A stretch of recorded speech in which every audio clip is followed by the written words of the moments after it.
Hey everyone, this is Anam. Welcome to my YouTube channel.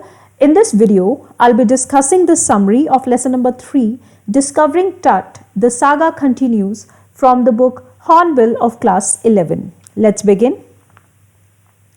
Discovering Tut. This passage takes us to Egypt, the land of pyramids, the land of mummies and ancient civilization. The mummies, which lie buried, have shocking facts to reveal about human life thousands of years ago. This chapter is about one special mummy, the mummy of the emperor Tutankhamun, who was also known as Tut. Tut was a pharaoh. Pharaoh means an emperor, a king. The emperors of ancient Egypt were known as pharaohs. They had vast empires and a lot of gold, and they believed in afterlife. Since people believed in afterlife, so whenever an emperor died, they mummified the dead body of the king and buried it in a tomb. Mummified means converting the body into a mummy. Most of the emperor's belongings, like his clothes, ornaments, gold, and things of daily use, etc., were also buried with him. All this was done so that the emperor could use those things in his afterlife. So similarly, when Tutankhamun died, his dead body was mummified and buried along with a lot of stuff, a treasure in fact. Tut died very young. He was the last of a ruling dynasty. He died only 9 years after he came to the throne. He lived from 1343 before Christ to 1325 years before Christ. After his death, he was mummified and buried at a place called the Valley of the Kings, neighboring river Nile. His mummy remained there undisturbed for thousands of years. So after 3300 years, 3300 years of his death, in 1922, his mummy was discovered by a British archaeologist named Howard Carter. Let's know a little about King Tut and his death. Tut's grandfather, Amenhotep III, ruled for 40 years. His son, Amenhotep IV, succeeded him and became the next emperor. He brought drastic changes in their kingdom. For a long time, people of Egypt had worshipped a god named Amun. But this new emperor, Amenhotep IV, discouraged the worship of Amun. He even destroyed his idols, his temples, and everything related to him. He started worshipping another god, Aten, the sun god. Aten means the sun god. He became a die-hard follower of Aten, the sun god. Also, he changed his name to Akhenaten. According to Ray Johnson, director of the University of Chicago Research Center, it was horrific time in Egypt with Akhenaten going a little wacky. Wacky means acting irrational. So this new emperor, he was quite irrational. So he took weird decisions. He changed his name after the sun god Aten, and he put a ban on the worship of Amun god, and he told everyone to worship this new god who was Aten. After Akhenaten's death, another ruler, Samenkhkare, ruled for a brief period. And finally, a young Tutankhaten descended the throne. He became the new emperor. So see, his name Tut's name, Tutankhamun's uh, older name was Tutankhaten. So he became the new emperor. I know these names are a little weird, but you need to remember Tut's name in particular. It's all right if you cannot remember the other names, but you must remember Tut's name.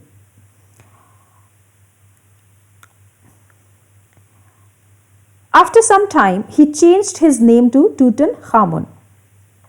He restored the destroyed temples of Amun god. He started the old religious practices again, which were banned by his ancestor Akhenaten. He appointed Amun as the highest god again.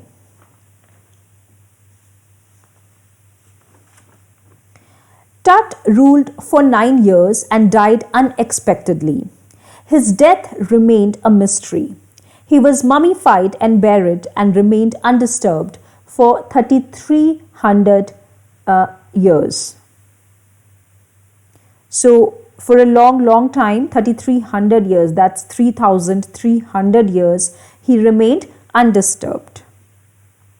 But in 1922, Howard Carter, a British archaeologist, discovered his mummy and investigated Tut's tomb. The body had been placed in a coffin of solid gold. Tut was buried with a treasure, a lot of gold, which was meant to guarantee the resurrection, and he was also buried with everyday items he would need in his afterlife. Like I said, in those times, people of Egypt, they believed in afterlife. So when Tut died, a lot of stuff was buried along with him so that he could use all this stuff in his afterlife. Stuff like jewelry, gold, gems, diamonds, clothes, lotus flowers, scents, and whatnot. Like everything was buried with him. The raisins had hardened. When the body was, mummified and it was buried, so raisins and these kind of stuff was this kind of stuff was also buried. So they hardened with time. They had hardened, thereby cementing Tut's body to the bottom of the coffin. So these dry fruits, these raisins and all, they got jammed with Tut's body. It was difficult to remove those things from the body. When Howard Carter failed to move the jammed body, so obviously the body was placed in this coffin with a lot of stuff for like 3300 years. So obviously the body and everything else got jammed with each other. So he wasn't able to move the body. He finally had to chisel it away, having no other option.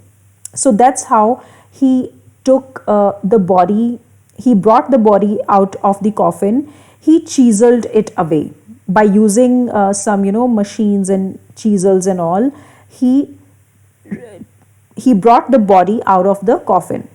In this process, every major point was damaged. So obviously, if he will use these kind of things, chisels and hammer and everything, so the body was bound to get damaged.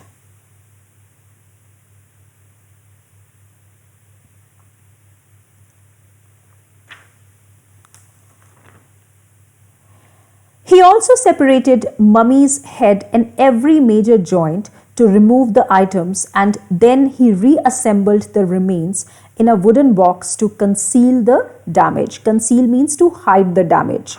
So first he damaged the body by using hammer and chisel and everything, and then after doing his thing, he placed the body again in the coffin. He reassembled the broken pieces and he put the body in a wooden box to hide the damage. As per the views of Zahi Hawass, Secretary General of Egypt's Council of Antiquities, Tut's mummy is in a very bad condition because of Howard Carter. So according to many researchers, Howard Carter was responsible for damaging Tut's mummy. Howard Carter defends his actions by saying that had he not cut the mummy free, thieves would have outwitted the guards and removed the golden items. They would have stolen everything. So that's how he defends himself, by saying that if I would not, take out the body, then thieves would have done it. This passage also talks about the progressive changes in archaeology and scientific study of antique things. A lot of positive changes have happened. It has changed substantially. It has changed substantially with time. These days, the researchers and researching agencies have less focus on treasures and more focus on mysteries of life. So, today's agencies and research companies and researchers and scientists, they do not care much about money, but they want to research, and they want to know about the history behind these things. They use more sophisticated tools and medical technology because they do not want to cause a lot of damage to these mummies and all. So they use very sophisticated tools, and hence they try to cause least damage possible. In 1968, Tut's body was x-rayed by an anatomy professor. After the x-ray examination of Tut's body, the professor revealed that under the ritual resins that covered his chest, who had put these ritual resins again? Howard Carter. He had to conceal the damage caused by him to the mummy. He had put some resins and again to cover his chest. So when the mummy was x-rayed, the professor revealed that under the resins that covered his chest, Tut's breastbone and his front ribs were missing. Another tool of modern archaeology is CT scan. What is CT scan? Computed tomography is called CT scan. So in CT scan, hundreds of x-rays in cross section arranged like bread slices to create a three-dimensional virtual body. So a lot of x-rays are used to create a three-dimensional image of the body, the things which are not visible, the inner parts. So by using this technology called computed tomography, a virtual image of the inner parts of the body can be made. This technique is also called diagnostic imaging. In the last part of this passage, the writer talks about a project called Egyptian Mummy Project. It began in 2003 and recorded 600 mummies so far. Under this project, they scanned the mummies with a portable CT scan machine and hence causing the least possible damage. This machine was donated by National Geographic Society and Siemens. King Tut's body was the first to be scanned. Using this technology, King Tut's body was the first to be scanned. It was scanned on 5th January 2005 in less than 3 hours. A minor problem occurred during the process. A cooler fan which was used to cool down the CT scan machine to prevent it from overheating. So in that cooling fan, a lot of sand entered because obviously the mummy was buried in in that kind of area. It is a desert, so a lot of sand entered in the cooler fan and it stopped working. But soon the problem was fixed and the scanning was done. The full scan resulted in 1700 digital X-ray images in cross-section. So we can say that King Tut was ahead of his countrymen in death as well as in life.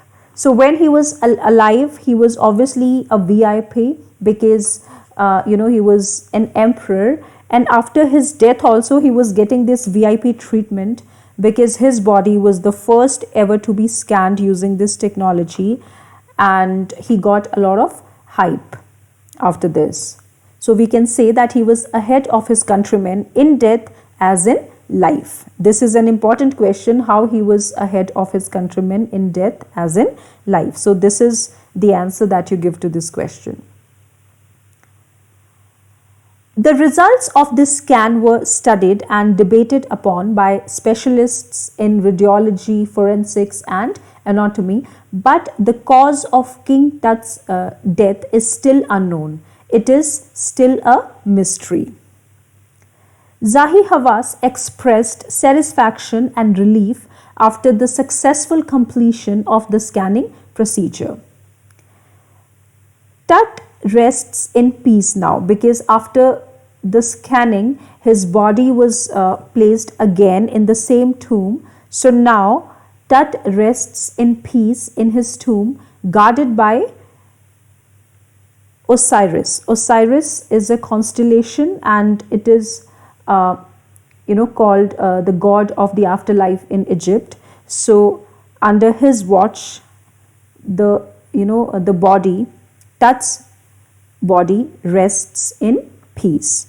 That's all about it. If you like the video, if you found it useful, then please subscribe to my channel and you can also leave comments. Thank you.